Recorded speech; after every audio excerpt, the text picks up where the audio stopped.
احد کی جنگ میں جیت کے بعد ابو سفیان فل اعتماد میں آ گیا کہ اب ہم مسلمانوں کو نہیں چھوڑیں گے۔ ابو سفیان نے اس مقصد کے لیے پورے عرب سے 10,000 کی فوج جمع کرنا شروع کر دی۔ ابو سفیان نے یہودی قبائل بنی نذیر، غطفان اور دیگر مشرک قبائل سے اتحاد کیا۔ یہ اتحاد مسلمانوں کو صفحہ ہستی سے مٹانے کے لیے کیا گیا۔ پورے مدینہ میں 10,000 سے کم مسلمان آباد تھے۔ جب رسول اللہ صلی اللہ علیہ وسلم کو کفار کے اس پلان کا پتہ چلا تو آپ صلی اللہ علیہ وسلم نے ایک میٹنگ بلا لی۔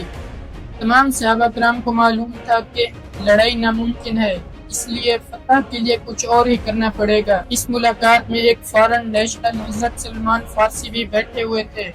انہوں نے مشورہ دیا کہ مدینہ کی غیر محفوظ سائڈ، ناردرن سائڈ پر ایک ٹرینچ یعنی خندق کھودی جائے۔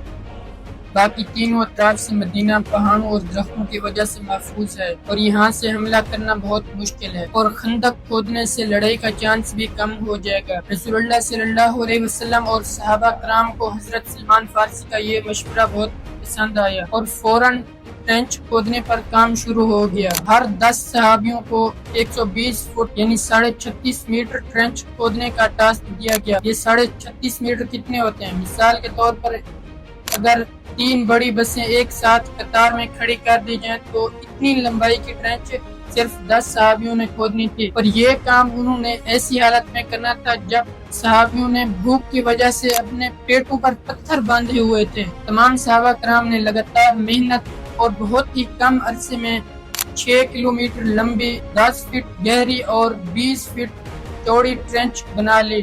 یہ 6 کلومیٹر کتنے ہوتے ہیں؟ مثال کے طور پر یہ ایک بس ہے، اگر اس طرح کی 500 بسیں ایک ساتھ قطار میں کھڑی کر دی جائیں تو یہ 6 کلومیٹر بنتے ہیں۔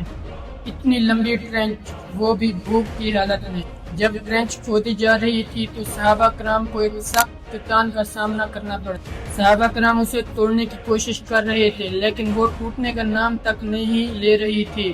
صحابہ کرام نے رسول اللہ صلی اللہ علیہ وسلم کو بلایا۔ آپ صلی اللہ علیہ وسلم نے ایک کلہاڑا اٹھایا اور زور سے اس پتھر پر ضرب لگائی اور فرمایا، فارس ایران میرا ہے، مجھے ایران کے محلات دکھائے گئے ہیں۔ پھر آپ صلی اللہ علیہ وسلم نے دوسری مرتبہ اس پتھر پر ضرب لگائی اور فرمایا، روم میرا ہے، مجھے روم بیزنطینی سلطنت کے محلات دکھائے گئے ہیں۔ پھر آپ صلی اللہ علیہ وسلم نے تیسری مرتبہ پتھر پر ضرب لگائی، پتھر ٹوٹ گیا اور آپ صلی اللہ علیہ وسلم نے فرمایا، یمن میرا ہے، مجھے یمن کے محلات دکھائے گئے ہیں۔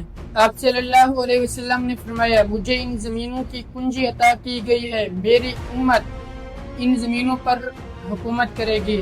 تمام صحابہ کرام حیران ہو گئے کیونکہ انہوں نے اپنے سامنے ایک میریکل، معجزہ دیکھا تھا۔ ایران، شام اور یمن ہمیں کیسے ملیں گے؟ یہ تو سپر پاورز ہیں۔ جب منافقین نے رسول اللہ صلی اللہ علیہ وسلم کی یہ بات سنی تو مسلمانوں پر ہنسنے لگے۔ یہ مسلمان ایران، شام اور یمن کو فتح کرے، ان کے پاس کھانے کو خوراک نہیں ہے، اور دوسری طرف 10,000 کی فوج ان کو مارنے کے لیے تیار کھڑی ہے۔ جب مکہ والوں کی فوج خندق کے سامنے پہنچی تو وہ حیران ہو گئے کیونکہ انہوں نے ایسا سوچا ہی نہیں تھا، اور اگر مکہ والوں کی فوج مسلمانوں پر ڈائریکٹ حملہ کرتی تو وہ مسلمانوں کو چند وقت میں ختم کر دیتے، کیونکہ کفار کی فوج مدینہ کی کل آبادی سے زیادہ تھی۔ دونوں فوجیں ایک دوسرے کے سامنے آئی، مسلمان اطمینان کے ساتھ بیٹھے ہوئے تھے۔ خندق نے مدینہ کی حفاظت میں بہترین کردار ادا کیا۔ شہر کی باقی 3 اطراف پہاڑوں اور درختوں سے قدرتی طور پر محفوظ تھی۔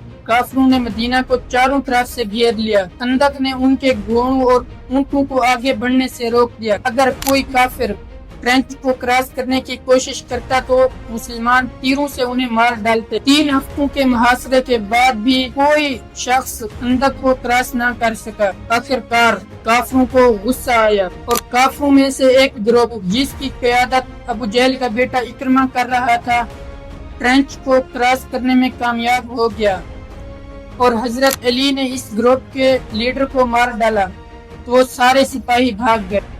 جب ابو سفیان کو یہ لگا کہ ہم جنگ ہار رہے ہیں تو تو اس نے مدینہ کے اندر ایک یہودی قبیلہ بنو قریظہ سے اتحاد کر لیا اور انہیں مدینہ میں موجود مسلمان بچوں، بوڑھوں اور عورتوں پر حملے کا حکم دیا، تو یہودیوں نے ہاں کر دی اور مسلمانوں سے کیا گیا معاہدہ توڑ دیا۔ اب مسلمان احد کی طرح دو فوجوں کے درمیان پھنس چکے تھے۔ مسلمان اس ٹینشن میں تھے کہ وہ مدینہ واپس جا کر مسلمان عورتوں، بوڑھوں اور بچوں کو پروٹیکٹ کریں یا یہاں ابو سفیان کی فوج سے مقابلہ کریں۔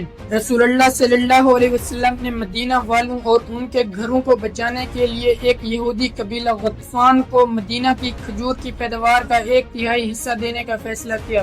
اتنے مشکل حالات میں مکہ والوں کی فوج سے ایک بندہ نعیم بن مسعود رسول اللہ صلی اللہ علیہ وسلم کے پاس آیا اور کہا، یا رسول اللہ، میں نے اسلام قبول کر لیا لیکن اس بات کا کسی کو بھی معلوم نہیں، بتائیں میں آپ کی کیا ہیلپ کر سکتا ہوں؟ تو آپ صلی اللہ علیہ وسلم نے فرمایا، تم جو کچھ کر سکتے ہو کرو۔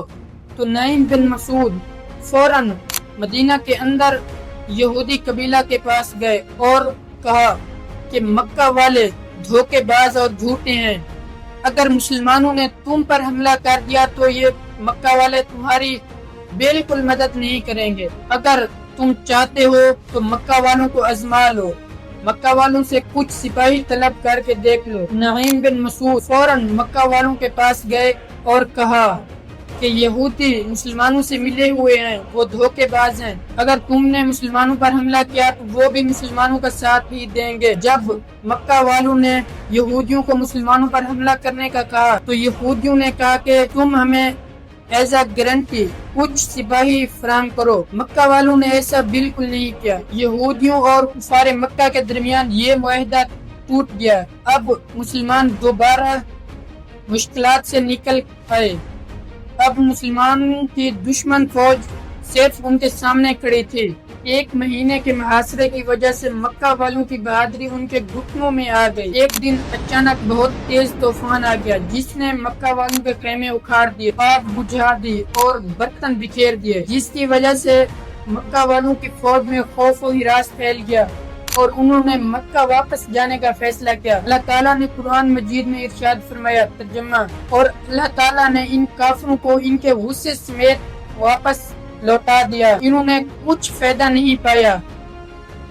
اس جنگ میں اللہ تعالیٰ خود ہی مومنوں کو کافی ہو گیا اور اللہ تعالیٰ بڑی قوتوں والا غالب ہے۔ سورۃ الاحزاب ورس 25۔ جیسے ہی جنگ ختم ہوئی تو مسلمان واپس مدینہ چلے گئے اور یہودیوں سے ان کی غداری جو انہوں نے معاہدہ توڑا تھا اس کا حساب لینا شروع کر دیا۔ جب مسلمان مکہ سے ہجرت کر کے مدینہ آئے تھے تو یہودیوں کے ساتھ ایک معاہدہ طے پایا کہ یہودی مدینہ میں اپنے قانون کے مطابق رہیں گے اور مسلمان مدینہ میں اپنے قانون کے مطابق رہیں گے۔ یہودیوں نے جو جرم کیا اس کی سزا صرف ایک ہی تھی، موت۔ رسول اللہ صلی اللہ علیہ وسلم نے یہودی عورتوں اور بچوں کو چھوڑ کر ان کے تمام مردوں کو قتل کروا دیا۔ خندق میں فتح کے بعد تمام عرب کو پتہ چل گیا کہ رسول اللہ صلی اللہ علیہ وسلم ایک سٹرونگ بادشاہ بن گئے ہیں۔